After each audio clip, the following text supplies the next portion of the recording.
இன்றைக்கி நம்ம தோட்டத்தில் பார்த்திங்கன்னா மா, பலா, முந்திரி, தென்னை இதோடைய செடியெல்லாம் பண்ணையிலிருந்து வாங்கிட்டு வந்து நட்டிருக்கோம். இது எல்லாமே பார்த்திங்கன்னா அதிகபட்சமாக 3லேருந்து 5 வருஷத்துக்குள்ளார பலன் தரக்கூடியது. அதுவும் நம்ம எப்படி மெயின்டைன் பண்ணுறோம் அதை பேஸ் பண்ணி தான் நம்மளுக்கு வந்து இது நல்ல பலன் தரும். இதோடைய வளர்ச்சியை நம்ம தொடர்ந்து வீடியோ பண்ணுவோம்.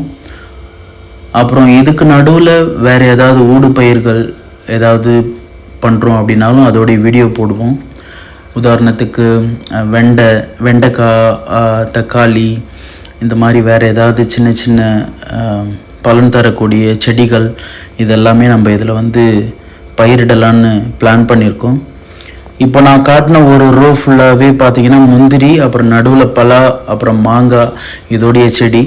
இன்னொரு ரோ அந்த சைடு பார்த்திங்க அப்படின்னா தென்னை மரத்துக்கான செடியெலாம் நட்டிருக்கோம். அதை தாண்டி வந்து தேக்கு மரம், அப்புறம் மாமரங்கள்லாம் முன்னாடியே இருந்ததெல்லாம் இருக்குது.